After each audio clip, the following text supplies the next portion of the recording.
Hi, everyone, and welcome to this week's episode of Beyond Galactic for February the 16th. And I just want to say a big thank you to everyone who's joining us in the chat live. It's so lovely to see some beautiful, familiar faces.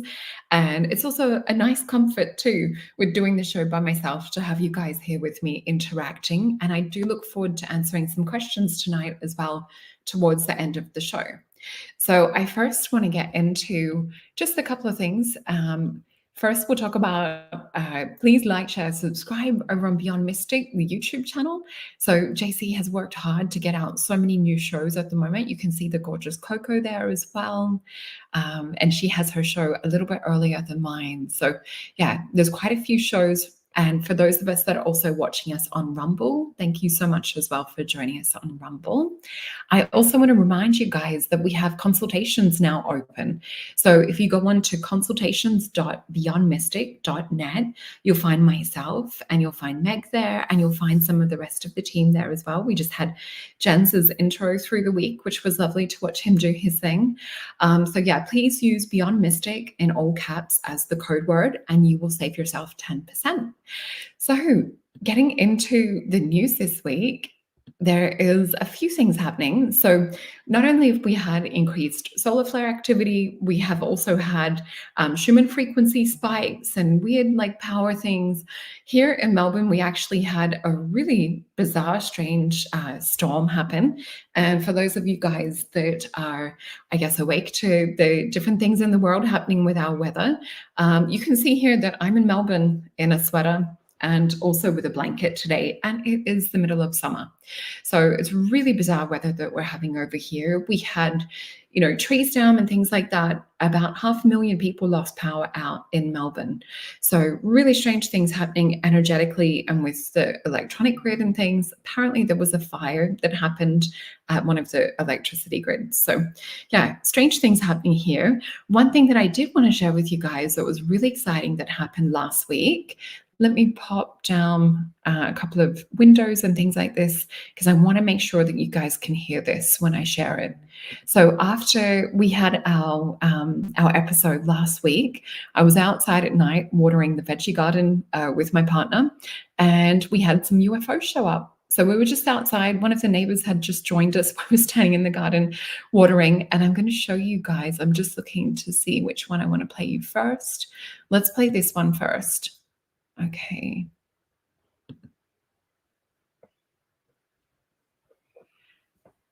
And I'm just going to bring this back to the start. So there was about 8 UFOs total. Not a freaking. Okay, so bring it back to the start. So just to kind of set the scene up, we're standing watering the strawberries, and for the way that UFO or ET contact happens for me, I usually just get where my head will just flip up and I will just have this feeling that they're there. So let's play this. And it's a bit hard to see because we are on a tiny screen. Now, this was also filmed on my iPhone. So with so many happening the other night and happening this year for me, I'm actually feeling I might get a new infrared camera so that I can capture some of these experiences for you guys. So maybe, I'm not sure how the volume will come through in your end. Yeah, look up. Yeah. Go on the other one. Go on that one. Yeah. Are you saying that's not a freaking airplane? Right? Look how fast it is. It's not an airplane. And it's going right near Orion. Okay, so I'm just going to switch over to the other one. It is a little bit hard to see. Let me just bring this other one up. Okay. Thank you guys for your patience while I'm learning how to bring up all the different windows and make sure the sound's on and things. Okay.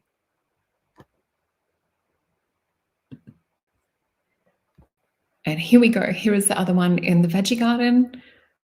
This was literally the night after we did the show. So last Friday night for you guys, which was my Saturday night.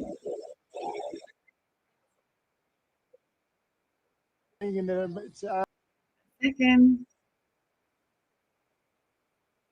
Okay, this is just a little, it's just glitching, guys. It's on my phone, I'm filming it. Let me pop this back to the start.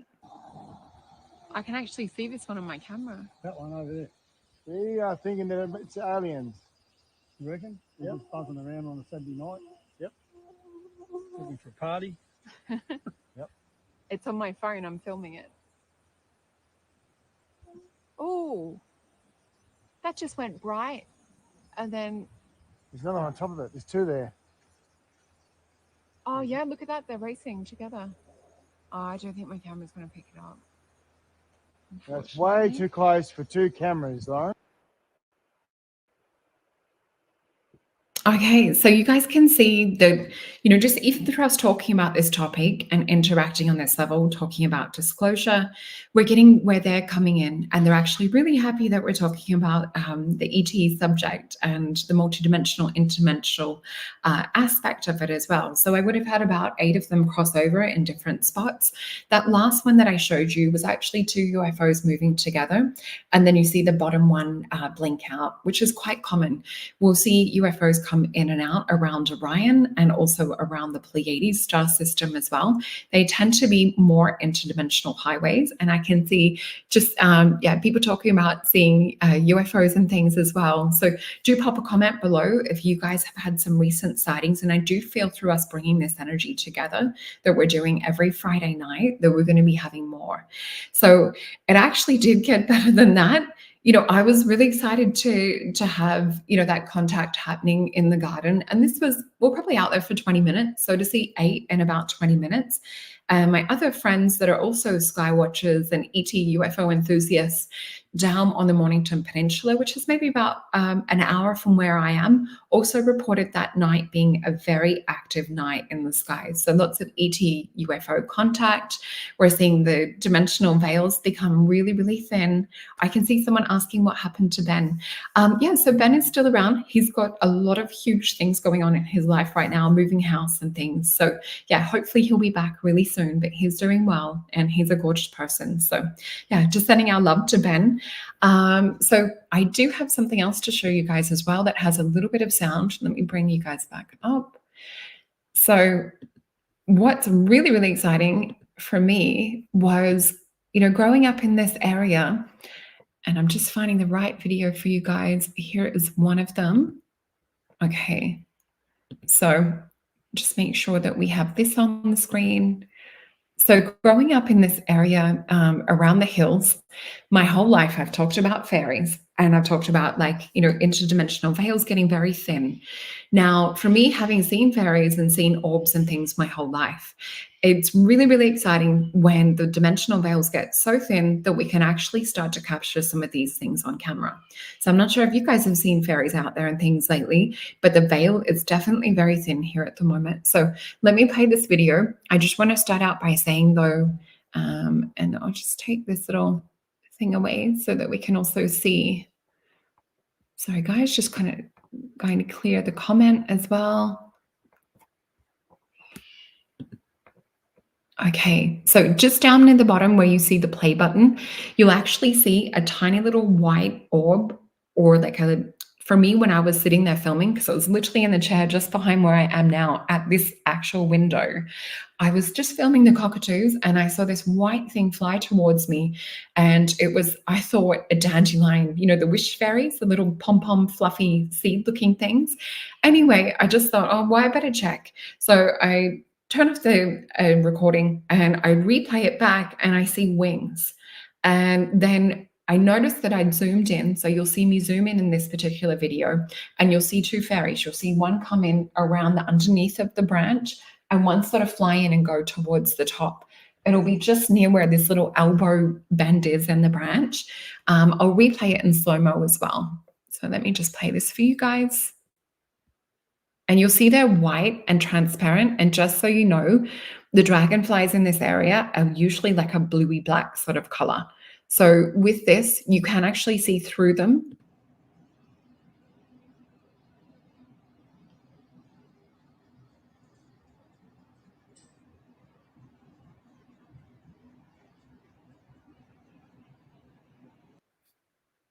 And this is just in slow-mo. So you'll see a white little orb type thing come in. It's just about to go back past the cockatoo. And I will actually put this video up on my personal Facebook page for anyone that wants to save it or wants to get a closer look up and like push replay and over again. You'll see here that there's one that sort of comes in under the branch and another one that you'll see fly past. So in a moment, you should see some wings kind of fly over near the branch as well. There it is, just at the top near the cockatoo's head. It's about to get that side part of the branch just there. So little tiny wings that we see. But yeah, really, really exciting. And let me jump into the next one. So I do have a little bit of a filter over the next one. Now, I do believe that they are more kind of like making contact and things with this at the moment. Due to, let me just remove this one. So I do believe that they are making more contact with us at the moment because we're talking about them a lot more. So let me just take this one down. And I'm going to bring up this next one.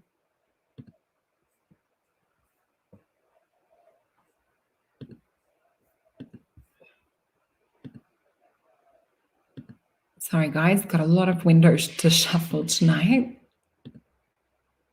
Okay, so please, if you're also like filming fairies and things, I would love to see them. So this next one is a close-up. It does have a filter over it. I wanted to keep the other one pure so you guys could see what it was like without the filter and more kind of the raw footage. But here we go with this one.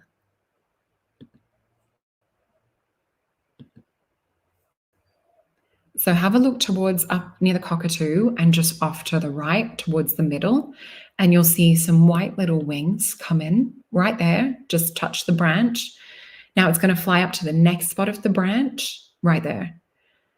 And when you slow this down and you kind of replay it over and over and over again, you actually will see kind of like a little fairy body, especially with that one at the top, and you'll see the wings. So really, really exciting. Oh, thank you so much as well for people making comments. I love their reading and things. I really appreciate that. So I'm going to take this down and we will jump in to the next thing. So we have a lot happening in terms of things happening in Australia to do with ancient contact and to do with ET contact and things. And I just want to bring up this little slide that I've got. So this was from a show that was filmed years ago. I'm actually in my old house, so this is a couple of years old at this stage. This would have been, I would say probably maybe the start of 2021 or either just the end. So we were talking about December 21. So this was the huge solstice Uluru activation that was happening. So it was also referred to as the magic box. And what we had happen there was about 300 people meditating in ceremony that were actually awakening and using the sacred rocks that Stephen and Evan Strong had. So these are my beautiful friends, Stephen and Evan Strong, that you can see on the screen.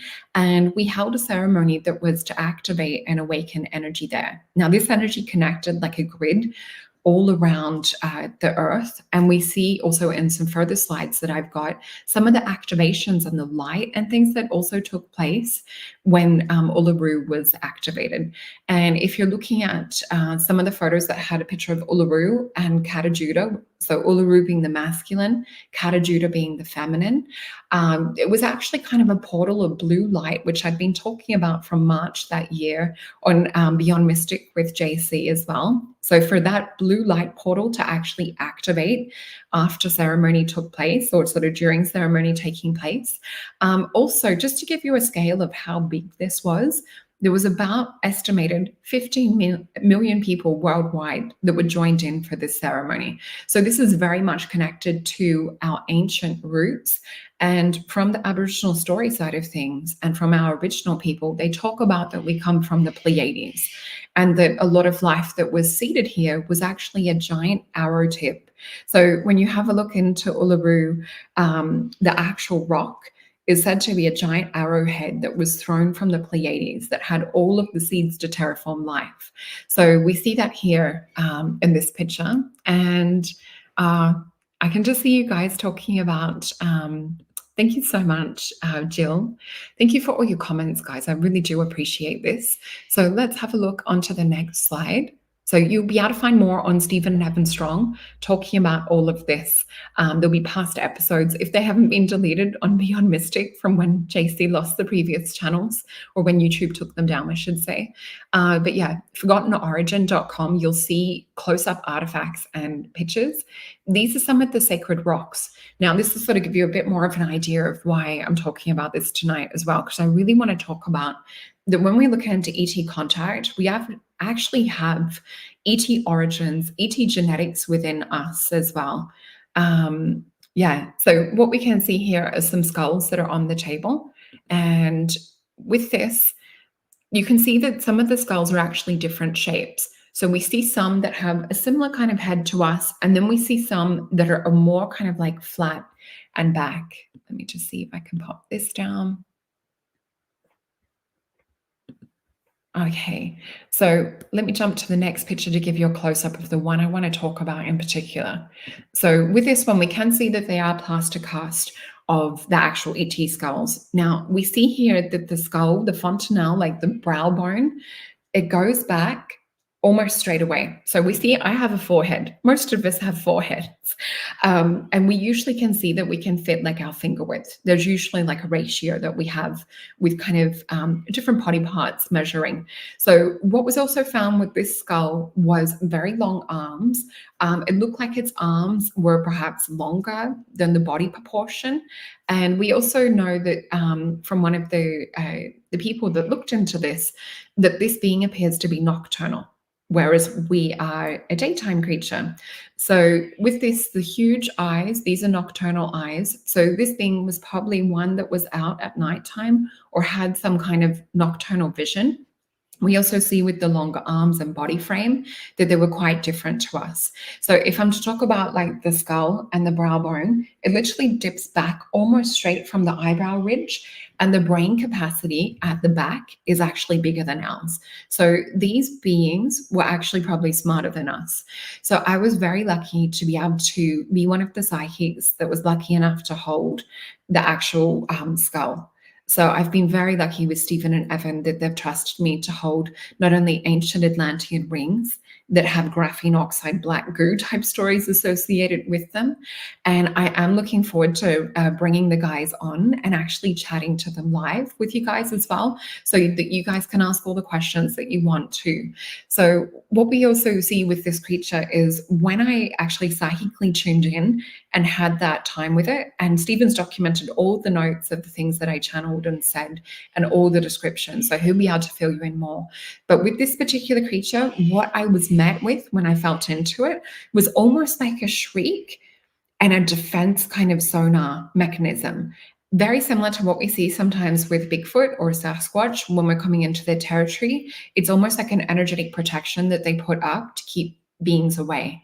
So once this being realized that I meant no harm, and you've got to understand that sometimes even when things have passed, the consciousness can remain. So when there's been trauma or when there's been, certain situations happen, we can actually have the consciousness remain. Similar to the crystal skulls, like the Mitchell Hedges skulls, the shamans have actually downloaded their consciousness and reside within the crystal skull. So sometimes you will see that there's an energy that stays around particular objects or things.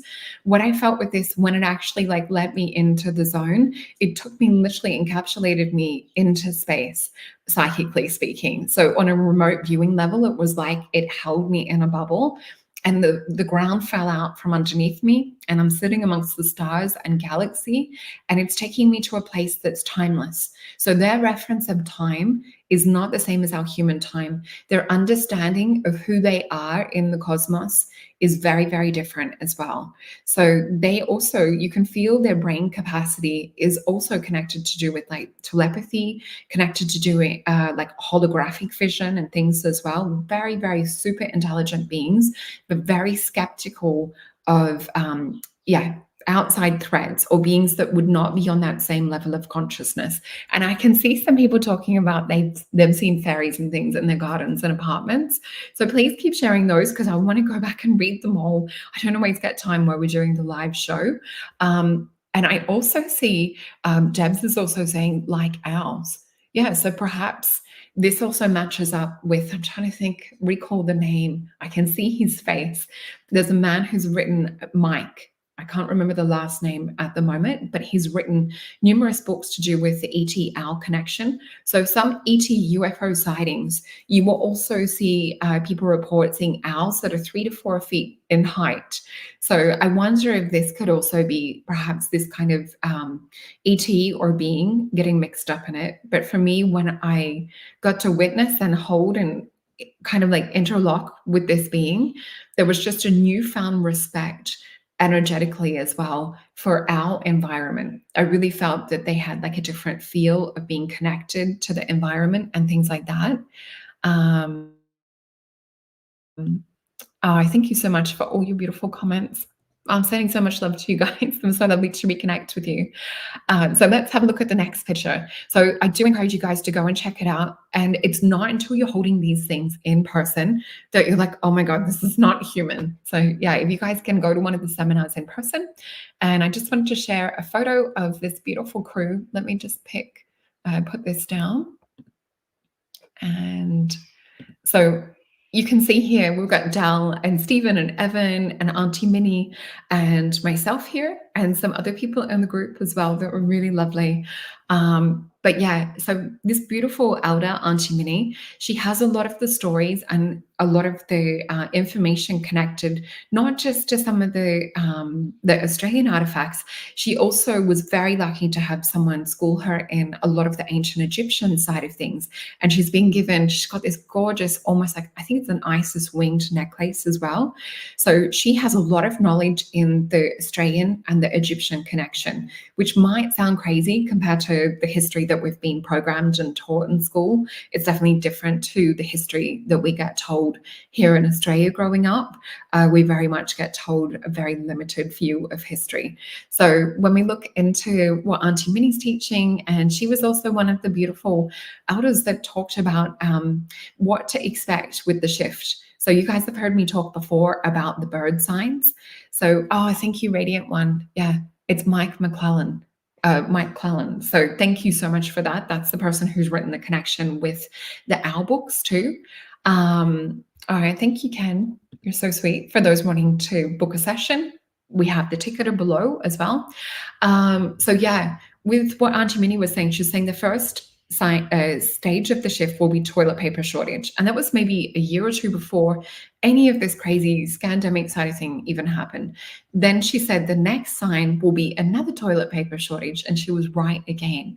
The third stage, she said, that we will know that we're in the final stage of the shift is the birds will start acting weird. And we have seen that here on this property. I know a lot of you guys have seen that, people that I've spoken to in readings. We've seen it especially even in Ireland, where a photographer managed to capture a flock of birds actually flying together as one unit or one consciousness. So we're definitely seeing the bird signs acting strange. The other thing that I have noticed with the bird signs too is that you will have them psychically tap you.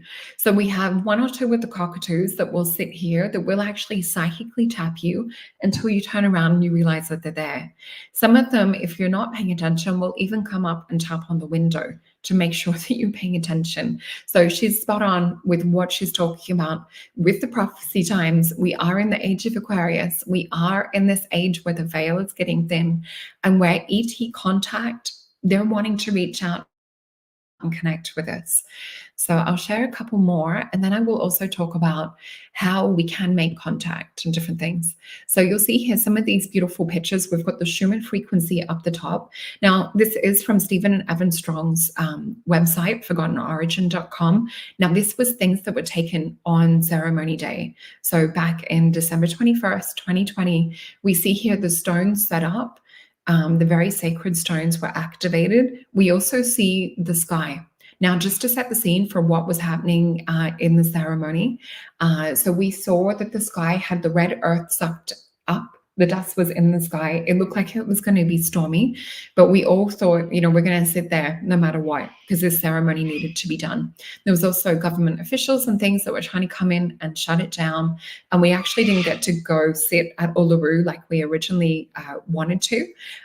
What we see as well, oh yeah, definitely. We're definitely going to start seeing more fairies all over the world. For sure. Oh, hey, Carla. It's so beautiful to have you here. Thank you for joining us as well. So yeah, Carla, you will see the fairies as well when you go back and play, and the UFOs through the week. So we can see here in different other countries, there's these beautiful lights that were appearing. I think that was over some of the northern skies, and there was strange auroras. There was also in Croatia, almost like a flame that came out of a UFO that was captured. But what we see here, if you look to, I'm not sure what side it's appearing on for you guys, but if I look to the clouds with the blue in the center that look to be gray clouds, that one was actually in Atlanta, Georgia. The pink sky with the blue in it was in Australia. This was at Uluru. So this was when we were in ceremony. So this blue energy that I see is very strongly connected to the blue flame or blue soul group, which I know a lot of you guys that I've read for will have different things come up in your sessions. A few of you have had blue soul group. So blue soul group predominantly is working with ascension energies here on earth and really connecting with nature and with the animals. And also it's kind of like a midwifery, midwife type soul trait that we have as well. So we saw this beautiful blue flame energy activate in the sky when the portal was opened.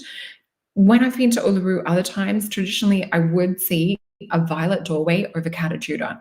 So for me, the female energy is really sacred there. But yeah, I encourage you guys to go check it out firsthand for yourself. Go to these places, go to Sedona, go to Mount Shasta, go to Mount McLeod, go to, I'd love for people to drop a list of sacred sites here where there's interdimensional portals and gateways and doorways. Wilpena Pound is another one that I spoke of quickly last week when we were talking about meteors and craters and, where these sacred rocks are, where this red dirt is, we have high concentration of quartz. And this leads to more, ET UFO activity. I've seen multiple UFOs when I've been at Uluru, usually the golden ones, which is so lovely. And I can see here, Britt saying as well, her Norway, somebody took a video of 4 suns. Oh my gosh, if you could share that with me, that would be amazing. Probably the easiest way to get through files and that is to share on social media. If you friend a request, I'll see it come through. But yeah, definitely Mount Shasta is life-changing. So here is another pic. So we see here, and this is what I'm getting to with the news. I know it's a long introduction to get to what's happening in the now, but for those of you that haven't seen me talk about it previously or haven't seen JC talk about it with Stephen and Evan Strong, it's really important. So we have a very sacred site here in Australia that's just been destroyed, and it's called the Carillon Glyphs, also known as the Gosford Glyphs. Now, what you're seeing here are Proto-Egyptian hieroglyphs that were in the middle of the Sydney bush. And you might even see, there's another one that I also have. This is the picture of the destruction. So there was huge petitions. I think we had perhaps over like 30,000 signatures trying to save the glyphs. And it looks like, unfortunately, that there's been demolition. So just to set the scene and to tell you guys what it actually originally looked like. So you would go into the Gosford or into the national park, and you'd go off on a side quest. And with this as well, you would meet a grandmother tree. So there's nothing marking that these glyphs were there. You had to know like where you're going. So what we also see is the grandmother tree. And this is the thing that we're hoping is not going to be destroyed now, because she holds a lot of the sacred energy of this place. And so you would greet the grandmother tree, then you would have to enter the glyphs from going around underneath and go up over the top and come in from the top. So people that didn't listened to this or didn't listen to their intuition. And believe me, if you start to walk towards those glyphs and you've got intuition, you would feel sick if you did not enter from the respectful right way. So with this, we also see too that there is a Pleiadian healing table that is for females only. And a lot of women have had reports of having full miraculous healings. There's some women that have had photos taken in this and lights everywhere. Yeah, I can see some people saying, why are they destroying the glyphs? It's heartbreaking. I literally cried when Evan told me what had happened, and I'd been thinking about them for days. And then to hear this, it was just devastating. So yeah, two stone walls, just like the other artifacts and things that we see. There's no way that we could have done this, in a modern day situation. A stone slab roof on the top. Now, what the original stories and what the elders talk about is that the Egyptians came from Egypt to receive the information and learn the information from the Aboriginals and from the original elders and people. And they were told that they would not be able to take the rocks or the sacred knowledge off the land. So one of the pharaohs actually perished at sea, was bit by a snake, and the other perished and was buried in this actual tomb area where the hieroglyphs are. So the hieroglyphs that you're seeing here, these ones I think were the Proto-Egyptian ones. There was also some Pleiadian ones too, because our original story goes back to talking about that we're seeded in from the Pleiades. So this, my favorite glyph when I went there, and believe me, it's like an Indiana Jones experience. I was very lucky enough to go there years ago. You have to look out for signs of lizards being like at the front of the tomb to know that it's safe to enter. So nature will protect you if you respect and pay attention to the signs. You also want to pop your hand on a rock or on a tree and ask for permission to be on country. It's almost like the earth and the vibration kind of scanning you and making sure that you're accepted in. So with this, yeah, my favorite one was the UFO with a double helix spiral DNA and then like a sarcophagus type thing at the bottom. So it literally talks about that we have, I can see someone saying it's pausing. Hopefully it's not pausing too much. Or maybe it might just be on your end. But yeah, we unfortunately see that they're lost. It now will be hopefully to save the grandmother tree, because it looks like they're going to put housing up there. And it's such a shame with such a sacred, beautiful site. So let's have a look and see.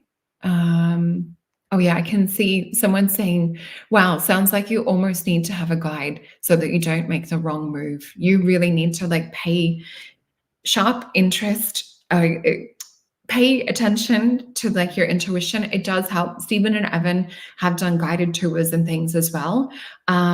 But yeah, with me, when I went, I really paid attention to my intuition, and you have to respect the laws of the land. Just the same as like the Egyptians that went there have to respect the laws of the land. And what we've got to understand is, even though this is not being taught here in Australia, some of these things and our origins of where we come from are being taught in other countries, like in Peru. So yeah, it just, oh yeah, I can see it says it's buffering. Hopefully it's okay. I am on plugin. So, oh, please share the video of the Four Suns as well, if you guys have it. So let me also bring up, I'm just going to remove this and pop back. And I'm going to close down some windows, which hopefully might help with some of the buffering. And let me see. All the ones that we don't need open anymore that we've just talked about. So yeah, it's really important to kind of understand our ET origins and also the hybrid nature of who we are too. So I'm going to add, there's a little video that I want to talk about too. And I can see other people talking about receiving messages from trees and things like that. Oh, thank you. Just, you guys, you have such beautiful messages. I know it's hard for me to do like both things at once, but I'm really, I'm enjoying like reading everything that you guys say, and I will go back in and look at things after as well. So I want to share with you a different angle when it comes to starting to see the fairies and starting to dissolve this interdimensional veil. So if we look into like the old witch child times and things where we had the veil fall between the third and fourth dimension, cut us off from dragons and fairies and all of these unseen things. we're getting to that point again where this veil is being lifted, but it also means reformatting and reprogramming our minds and letting go of what we think the true nature of reality is. And I think for me, that's why I've always seen things since a young age as well, because I guess being a little bit ADHD and a bit dyslexic, my brain's not as programmable. So I was always in wonderment and in just kind of like reverence of the world around us. So this is the kind of mindset we need to go forth in order to like see and interact with the fairies, with the UFOs, and all of these sorts of things. And I can see someone asking, how do we receive messages from trees? So with receiving messages from trees, it's to quieten your mind and your consciousness and to open your heart. Because not only do trees and nature communicate from more of like a heart space or consciousness, and they also have neural brain cells within the heart as well. So we've got to rethink of what a brain is and what intelligence is. So they actually will communicate through more of like a telepathy or telepathy download type way. So with that, you can use that same technique, drop your head into your heart consciousness and space as well. But yeah, it's really, really beautiful to see other people talking about fairies and things as well. So what I want to talk about too, I've got this little book here. Now, this one you can see all my little sticky notes and things. So it's called Inner Paths to Outer Space. And this was a book that I came across a couple of years ago. Oh, thank you, Robert. You guys are so sweet. So with this one, there was actually a psychedelic study done around this. So they've been investigating for quite a few years now, psychedelic studies around what people are seeing and if there's a commonality between experiences and things. So with this, it's journeys into alien worlds through psychedelics and other spiritual technologies. So if we look at the camera, sometimes being able to pick things up like fairies that we might not see with our natural eyes, or if we even talk about, say, for example, the visual spectrum. So, say this is like what we have of our visual spectrum. So it's our normal, 20/20 vision. It's the colors that we see, it's the shape, it's the texture. So for me, I'm just outside of that spectrum when I've had my eyes tested. I'm on 20/12, which is more, some of the elders have told me that my eyes work more kind of African or Aboriginal-like, but we do have some of those roots within my bloodline as well. So yeah, you will notice that sometimes when you have a connection to some of these cultures, that your eyes will see beyond the veil.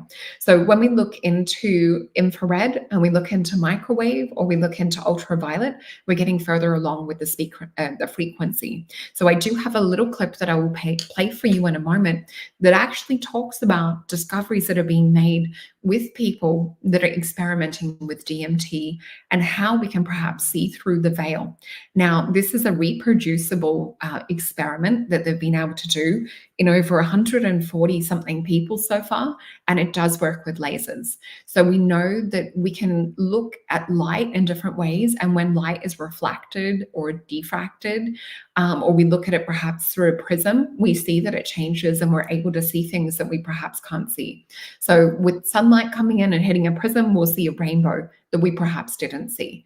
So it's really, interesting, the things that are coming up. And I see here, Rebecca, this is cool. So Rebecca's saying the fairies are definitely coming through. You had one pop in, my sun spirit. Oh, that's so lovely to hear. Oh, that's so sweet. Thank you, Brett. That's really, really beautiful. I love hearing things like that. Thanks, guys. So I just want to share with you the studies that they've done with the DMT. So this was by Rick Strassman, who's a doctor, and I cannot pronounce all of that, but I know that Rick has had a lot of information published and put out there. So I do have a few things. What they found was some of the DMT trials have been through intravenous drip that have been literally like a slow release. And so what they're doing is mapping out these DMT worlds. So if we talk about DMT being like a pair of glasses that you put on, or something that activates the pineal gland, what we also see too is things like in ancient Egypt, they use the blue lotus to activate dimethyltryptamine or dimethyltryptamine within the pineal. So we can do things like Blue Lotus and that to give like a subtle, more meditative approach to see beyond the veil of worlds, or to perhaps see things in our dream state. So these guys are more doing measured doses, and they're scientifically monitoring people's vitals and things. So it is more of a controlled study. But what you'll see is these things were quite often seen more than once by subjects that were also, not connected, didn't have that communication and things. This one we see what looks to be almost like a gray ET in a vehicle. So what if perhaps these actual beings or these ETs are what we call like higher dimensional, multidimensional, or interdimensional? And this veil, whatever it is, this thicker density that's keeping us separated, is starting to break down. And so this is perhaps why we're seeing more fairies, and why we're seeing, UFOs and things like this come up. So we also see here, some of them are insectoid-like. And with my work that I do with you guys in starseed sessions and things like that, for those of us that have had contact, and I know people talk about negative and positive, for me, I'm very lucky that like my contact with some of the mantis beings or some of the ant beings, and I even have one in a photo that I will bring onto the show eventually, that's my grandfather, who is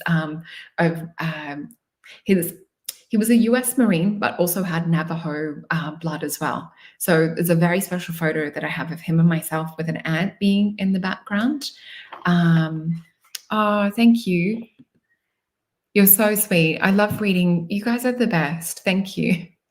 So yeah, we do have some other pictures on here. Let me just pop this comment back down. Thank you. I really appreciate that. So here's another one of someone's illustration, or computerized illustration of what they saw on DMT. So there are these beings, and I know for myself, and I will openly talk about my experience. So I have had ayahuasca, and I have also had DMT. And for me, being very sensitive, it was literally maybe like 1.5 inhales, not the heroic doses that we're hearing with some of these studies, or being, tied up to a drip for 4 to 5 hours, mapping out.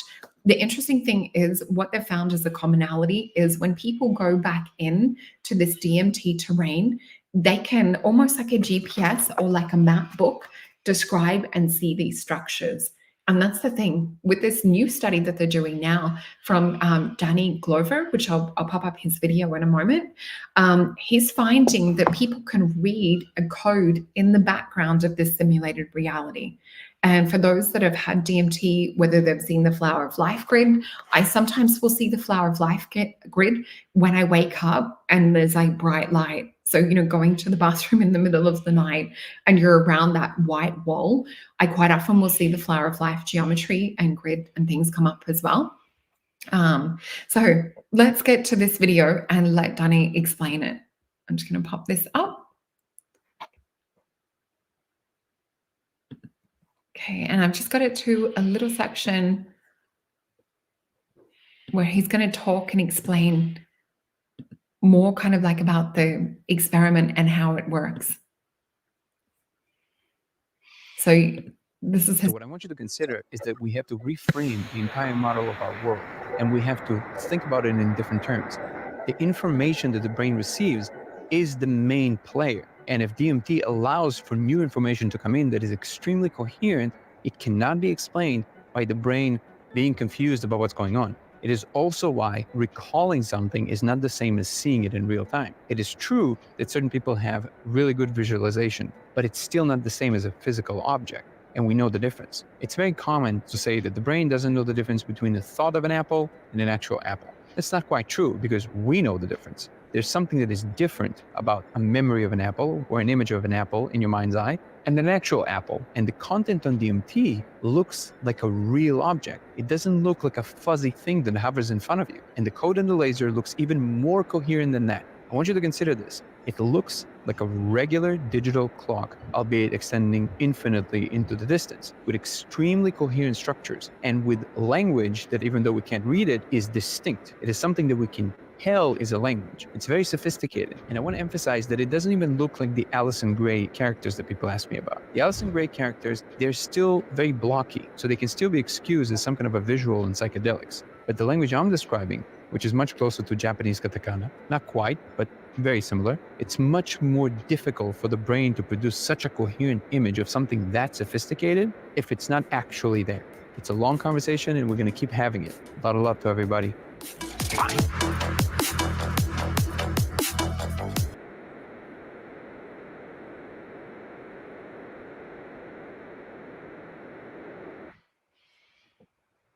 Okay, so I was very, very happy to find that little clip.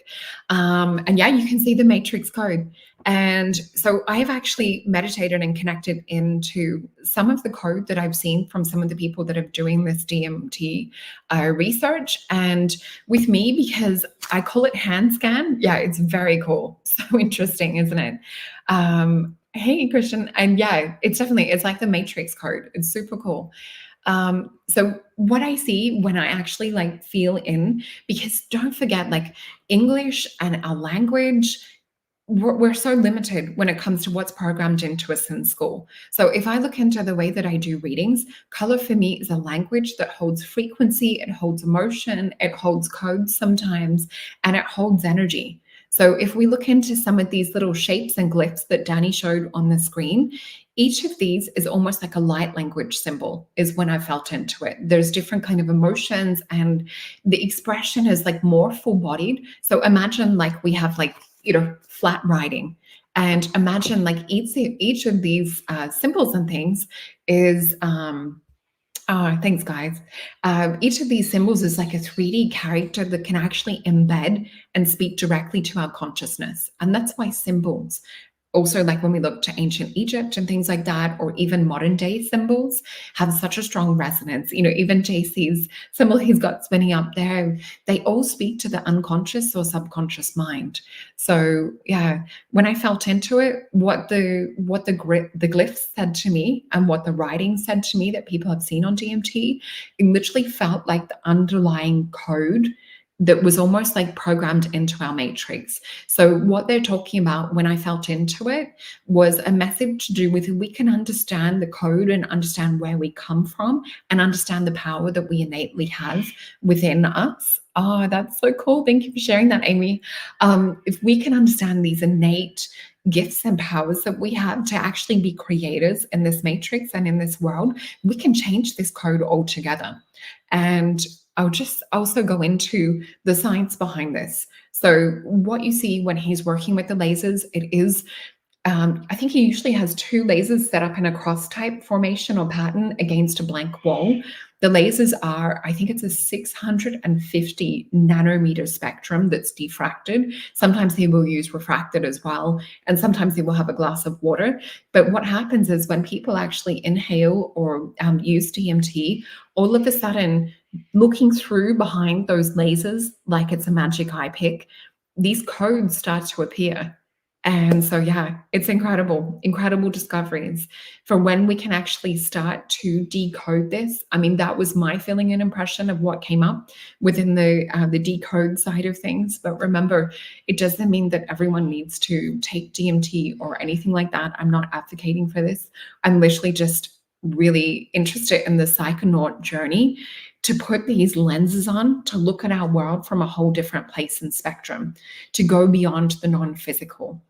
And yeah, what an adventure. So let's have a look into perhaps, I won't do cards on these things, but I would love to see if there's any questions that you guys have, because we don't have too long left. I know there's been a lot to get through tonight. Spirit really guides me in what to speak about and what they would love for me to share. So let's have a look and see if there's anyone that's having like ET experiences or anything like that. Let's have a look into kind of like the supernatural. Okay, Christian, I can see an interesting question. So what is the ET connection with the rapture event? Let's have a look into that and see what comes up.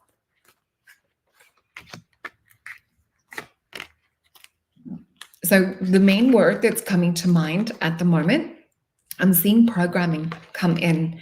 Now, what they're actually showing me, and I'll just move some of these cards along. We've got like 6 cards on my desk. And you guys will see I am tucked in with a blanket because it is a bit chilly. So we'll feel into these. Yeah, it is a great question. So the image that I see is all this blue and white light to do with what they're calling like the rapture event and to do with the ET connection. I see this huge blue white light sort of come in and everything on the ground looks lit up. And I feel almost like this high frequency or energy. I don't know how to put it because my heart hasn't actually been through this physically, but I feel like it's a cracking open. I literally feel like I'm a rock cracking open to reveal crystal. So I do feel that this event is something of high energy. It looks like there's an intelligence that comes with the light, is what they're showing as well. But what's interesting is they're looping me into looking at it from a different angle. And this might be a little bit confusing. So if we look into how we talk about, oversouls and our connection here in Earth realm, and then there's other different expressions of us happening at the same time. What if it is us as souls actually kind of playing a few different parts in this script, in this play? So what they're showing me is ET consciousness, but then what I sort of see above it, it's almost like a self-induced kind of like growth that's coming from within. So there's something to do with this event that will almost like kind of, I guess, open us up further. Now, what I'm also seeing is that they're also like showing me a video clip and rewinding and fast forwarding and speeding it up. So they're saying that it's not 100% set and kind of fixed like we would think about like a solid reality. So they're saying that it is kind of like one aspect of reality that could happen. So let's fill into these cards and I just have a look. But they are talking about a lot of stuff being programmed in our books and different things from aeons and aeons. And I guess now we more see things programmed also. Oh yeah, we've had cockatoos and things behind as well. So you might see things, but yeah, definitely like a crystal geode opening. Let's fill into these cards before we flip them over. The other thing that I do feel come in around this, I hear light language come in as well. So they are talking about there's an activation on a positive side that we can also upgrade and step into that timeline. It doesn't need to go down and doesn't need to go in this negative trajectory. I'll bring through the light language and then we'll translate into English just to get more in depth as well. Ala sonarata ka lana haranater, marlanarata ka lusanarata ka yonara, ia sanata ka lana hatuko lani hartera. Ia sanarta yanara takala nartakayar. Mia sanarta kayo yana hartakala hare. Ia sanata kaya naratar. So what they were talking about and what Spirit was showing me. And when I talk about Spirit, a lot of the time it's just kind of like more connecting with higher self as well. So what I saw was this ability to be able to actually go into the highest, most purest soul, finest vibrational expression of who we are and actually tap into that reality and bring that down here on earth. And that's, I guess, the message that's been hijacked by a lot of the fear porn and things like that we're seeing. Let's flip these cards over. It's really interesting. I could feel a dark card in the start when we're talking about rapture and things, and it's the Tower card. So this looks like that it could be the rapture or the fall or this light coming in that Spirit was showing. But I actually have another card that represents that. I know we don't have long, so I'll quickly get to it. Interestingly, "Pa" in Hebrew talks about our words being precious as gold. You guys have heard me say this time and time again on my weekly reads, in my sessions. This is like what we put our energy to, we will actually manifest and create this reality. And I feel like I say things like that all the time, but it's actually true. What we focus on a quantum energetically level, we are literally programming our matrix, we're programming our reality. And that's why there's such a huge push to program things on a very collective level towards the dark side. We are done with this struggle. So many of us are awake to this at the moment. We see here the universe card and we see things that we're no longer allowing to control us. We also have this little mansion being built down the bottom. We need to build it out bigger. We need to build out this positive timeline, this positive vision even bigger. So we see the Knight of Cups come in to bring more connection to our intuition, to these higher realms. And the peacock literally represents a higher dimensional place and perhaps the memories of our origins and where we came from. So we also have the Empress who sits in a crystal cave or a higher dimensional reality. So we should all be meditating to connect to these higher dimensional versions of ourselves. The Hanged Man, or the Illuminated One for me, is about reaching a state of enlightenment or in a state of enlightened consciousness. And I will quickly try and have a look into yours, Kate, after this. And we are very close to time. So with this, I always see him as a matrix buster. So they're literally giving us the formula in how to kind of bust open or change this matrix. So with this, we see that there's all this Kundalini information, and he's very ET, by the way. So we can't solve a problem from the same way in which it's created. We have to go outside. We have to connect to the crystalline origins of where our soul's first expression was. And this is going to be what brings a whole new opportunity. Perhaps this was even the light that Spirit was describing coming in and like cracking things open. We see the mist of the clouds parting. We see this beautiful heart energy for the sword being green. And we see this crowning or this corona that we're being knighted with. So yeah, I hope that answers that question around the rapture and things as well. Oh, hey, John. It's so nice to see familiar faces. So Kate said, do you know anything about the sun codes? I'm seeing them during the day, I think. Okay, so with the sun codes, there has been some people lucky enough to actually capture hieroglyphs. Now we have hydroglyphs, which are glyphs that appear in water, which is a language that water is trying to communicate with humanity and with consciousness. We might do another show on that. But what we also see is many forms of this is, and you can see the cockatoo is back, many forms of like what I'm going to be talking about is really looking at the world from getting this shaken up sort of perspective. So sun codes is people that have taken photos of violet flames and lights. It's a cockatoo. They're about the size of a chicken, pretty much. So really sacred birds over here, like a giant parrot. So yeah, with this beautiful violet light that was taken, I think it was around some pyramids in Mexico, there was like markings and writing that appeared in there, almost like the hieroglyphs that we see in ancient Egypt. So with the sun codes, when I've meditated and looked and connected in with the sun codes and things coming in, I have also seen rainbow light sort of almost like fractals coming in from the sun raining down on humanity. So I also see the connection with like the ancient Egyptian pictures of Ra, the light coming from the sun, and the keys or the gifts at each of them. So there are sun codes and keys that come in directly from the sun. So different things too, like for example, this one is white powder gold.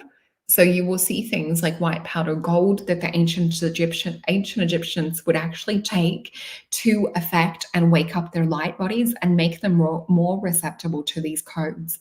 So when I've worked with white powder gold, which is, you know, an alchemical elixir, what you actually see when you go in the sun and then you come back and take a photo, your aura will actually hold more rainbow essence and light to it. So we're kind of getting this from the sun codes. So yeah, you are picking up and seeing and feeling sun codes. And sometimes it's just an energy that you feel kind of move through you. It is really good to also do sun gazing. I like to do it with my eyes closed and do it with the pineal and things as well. Oh, and I can also see someone saying about ringing in the ears. So what's the black powder that you put on your wrist? I'm not sure about the black powder. All I can think of when you're saying that is black salt, which is the one for protection as well. Oh, thank you, John. You guys are so sweet. So yeah, I would love to hear if there's any experiences for you guys to chat them, pop them in the box below, or if there's anything that you wish to share that resonated with the information that we were talking about tonight too. I would love to hear if you guys have been to the Carry-On Glyphs as well. Oh, thank you, Emma. Yeah, it's so lovely to see people from all over the world coming together with this. And I feel like that we're in like this mini UFO and we're going to be taking a journey, over the weeks. And I'm really intrigued and interested to see where Spirit takes us next week, because I was blown away with all the UFO sightings that we had just in the backyard here. And then to have the fairies on top of it. So I will be putting up that fairy video. I actually probably will release the UFO video too. It's a bit hard to see. But yeah, some of you guys out there are amazing with filters, things like this. So yeah. Oh, and someone, Brett, is also saying, when I've gazed at the sun, I see rainbow colors. Yeah, that's when I look at it through auric vision, I will see the sun turn blue and I will see rainbow rays coming out of it. I'll have to find, I've actually drawn an illustration because I don't always see the rainbow come out just in a normal rainbow. I'll see sometimes where it's like refracted and it's kind of broken up into like little geometries and things, but I do feel the key codes and the gifts. So a lot of our hidden history in that is in the past ancient Egyptian side of things. So I do want to remind you guys, for those of you that are interested in booking a reading, I have a few spots that are open just in the near future. So please jump on into go into consultations.beyondmystic.net and you will see my sessions. So I have the oracle readings that I love. If you guys have got questions and things and you really want to kind of meet in that old world oracle space of where, we tap into the wisdom that's coming through from Spirit. And I literally share everything that I see, everything that I feel, every bit of information, every single thread will come through. We can look into situations around past lives, around work, around soul mission, around love, and all sorts of things. So that one, I find you have a bit more scope and flexibility. I do have the starseed reading available as well, which is one of my favorites. And we do look into your origins in those readings as well. So we'll have a look into, maybe you've got a connection to Pleiades or to Sirius. And I find that with the Beyond Mystic group, you guys are such a beautiful collective of really highly intelligent, beautiful old souls that have been to many places. So quite a few of you will also have many places that also come up. And thank you, John. Yes, please like, share, subscribe, and share. But yeah, Beyond Mystic is taking care of all of my bookings. You will also see I've popped up the YouTube channel. So remember to please like, share, subscribe, share with your friends, especially if they're interested and really hungry for this information and knowledge that we're talking about today, because it's so important that we are able to share and to talk about these things openly.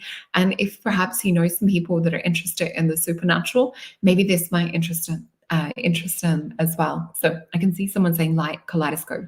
It's similar to like what the sun looks like. So I love you guys all very much. Thank you for joining me. Please remember to share this afterwards and put some little love hearts and things in. And I will see you next week. Take care.